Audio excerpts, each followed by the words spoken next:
আসসালামু আলাইকুম রহমতুল্লাহি ওয়া বারাকাতুহু। আশা করি সকলে ভালো আছেন। আলহামদুলিল্লাহ। আজকে আপনাদের সামনে আমার স্ক্রিনে একটা ছবি দেখতে পাচ্ছেন, যেটা হচ্ছে গতকালকে নিউজ 24 একটা নিউজ করছে যে বাংলাদেশের সবচেয়ে বড় আদালত বলা হয়, যেটাকে আমরা বলে থাকি সুপ্রিম কোর্ট। এই সুপ্রিম কোর্ট থেকে একটা বার্তা এসেছে যে বাংলাদেশ থেকে যে কোনো মূল্যে অর্থ পাচার এবং দুর্নীতি বন্ধ করতে হবে। আসলে এই বিষয়ে আপনাদের সামনে আজকে কিছু কথা বলতে চাই। আসলে বাংলাদেশের উন্নয়নের সবচেয়ে বড় প্রধান অন্তরা এবং বাধা হচ্ছে অর্থ পাচার এবং দুর্নীতি।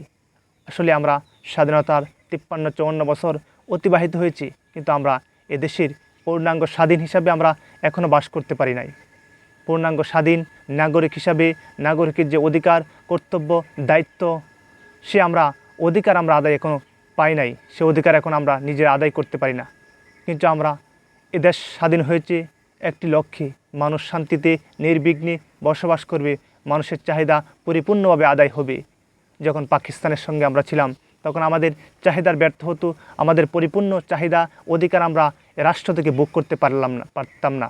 তাই 30 লক্ষ শহীদের বিনিময়ে আমরা একটি স্বাধীন এবং সার্বভৌমত্ব একটি রাষ্ট্র পেয়েছি। কিন্তু আমরা তা থেকে পরিত্রাণ পেয়েও আমরা বাংলাদেশের মানুষ এখনও পরিপূর্ণ সেই স্বাধীনতার অধিকার এবং নিশ্চিত করতে আমরা এখনও পারিনি। 53-54 বছর অতিবাহিত হয়েছি। আজকে সুপ্রিম কোর্ট থেকে এই বার্তা আসার কারণ কি? আজকে আমরা একটা স্বাধীন সার্বভৌমত্ব রাষ্ট্র, প্রত্যেকটা মানুষের অধিকার সেখান থেকে নিশ্চিত হওয়া দরকার। আসলে এখন আমরা বাংলাদেশের মানুষ 20% মানুষ এখনও দরিদ্র সীমার নিচে বাস করি, চরম দরিদ্রের সীমার নিচে বাস করি 5% মানুষ।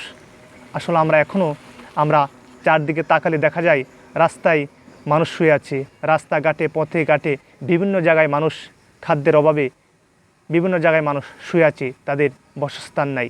কিন্তু ডে বাই ডে গভর্নমেন্ট সরকার এক বাসস্থান করতেছে।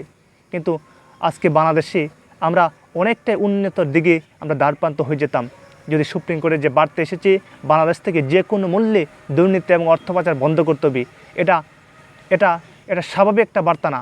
আজকে বাংলাদেশ একটা ধ্বংসের দ্বারপ্রান্তে, যে বাংলাদেশ দুর্নীতির এমন একটা পর্যায়ে চলে গেছে যে বাংলাদেশ নাকি 5 বার বিশ্বের দরবারে চ্যাম্পিয়ন হয়েছে দুর্নীতিতে। আসলে এটা আমাদের বাংলাদেশের নাগরিক হিসাবে লজ্জার বিষয়, আমাদের লজ্জার বিষয়। আমরা কখনো সেটা আশা করি না আমাদের স্বাধীন এবং সার্বভৌমত্ব একটা দেশ হয়ে। আর অর্থ পাচারের যে বিষয়টা, অর্থ পাচার ডে বাই ডে বাংলাদেশ থেকে প্রচুর কোটি কোটি কোটি টাকা বিদেশে অর্থ পাচার হচ্ছে। আসলে এই অর্থ পাচারের কারণে আমার বাংলাদেশের মানুষের সেই অর্থ বাজেট এবারের 2023-24, 25-26, 24-25 যে অর্থ বাজেট হয়েছে 7,97,000 কোটি টাকা। আসলে যে অর্থ বাজেট হয় প্রতি বছরই আমরা ঘাটতি বাজেট করতে হয়। আমাদের ঋণ খেলাপ যে থাকি ডে বাই ডে, প্রত্যেক বছরে আমাদের ঋণ থাকেই। যাই হোক, ঋণ থাকার পরেও যে ঘাটতি বাজেট হয়, সেই ঘাটতি বাজেটের চাহিদা দিয়ে, অর্থ দিয়ে আমাদের বাংলাদেশের মানুষের চাহিদা সঠিকভাবে পূরণ হয়। তখনই বাধাগ্রস্ত হয় পূরণ হতে, যখন দুর্নীতি হয় এই অর্থের ভিতরে, এই 7,97,000 কোটি টাকার ভিতরে যখন তারা বাহিরে পাচার করে দেয়। আসলে বাহিরে পাচার করলে কিন্তু তার বিনিময়ে কোনো কিছু আনে না। আসলে দেখেন, আমরা যখন বাইরে থেকে প্রোডাক্ট ইনপুট করি বাংলাদেশে, বিভিন্ন গাড়ি, বিভিন্ন যন্ত্রপাতি, আমরা টাকা দিই, তারা কি করে আমাদেরকে মালপত্র দেয়। তাদেরকে আমাদের কিন্তু অর্থের কোনো কম বেশ হয় নাই, আমরা কি ডেভেলপ হচ্ছে এরপরেও। আর যারা এ দেশ থেকে অন্যায়ভাবে তারা বিদেশে অর্থ পাচার করতেছে, তার বিনিময়ে কিন্তু কোনো কিছু আনতেছে না। কিন্তু আমাদের এই যে অর্থর যে সংকট, বাংলাদেশ ব্যাংক বারবার বিভিন্ন নিলামে তুলতে হয় স্বর্ণ, বিভিন্ন মুদ্রা। কারণ কি? আসলে বাংলাদেশের অর্থের সংকট পড়ে যায় এই অর্থ পাচারের কারণেই। যখন তারা বাইরে অর্থ কোটি কোটি টাকা অন্যায়ভাবে পাচার করে দেয়, তখন তার বিনিময়ে তো কোনো কিছু আনে না। তারা বিভিন্ন গণমাধ্যম সূত্রে আমরা জানতে পারি, বিভিন্ন মালয়েশিয়া, সিঙ্গাপুর, ওই দেশে তারা বিলাসবহুল বাড়ি রাজত্ব করে ফেলছে। আর দুর্নীতি তো বলতেই হয়, বলাই যায় না। যেমনভাবে দুর্নীতি গ্রাস করে নিয়েছে বাংলাদেশের প্রত্যেকটা সেক্টরে, দুর্নীতি আর দুর্নীতি। আসলে সুপ্রিম কোর্ট আসলে এই বার্তা দিয়েছে, জানে যে বাংলাদেশ এখন একটা ধ্বংসের ধারপ্রান্তে চলে গেছে। দুর্নীতি আর অর্থ পাচার এমন একটা পর্যায়ে চলে গেছে, বিপর্যয় হয়ে গেছে। বাংলাদেশ সবচেয়ে বড় প্রধান উন্নয়নের অন্তরা এবং বাধা হচ্ছে দুর্নীতি এবং অর্থ পাচার, যেটা সুপ্রিম কোর্ট আমাদেরকে গতকালকে নিউজ 24-এর মাধ্যমে যে বার্তা দিয়েছে আমরা এটা শুনতে পারছি।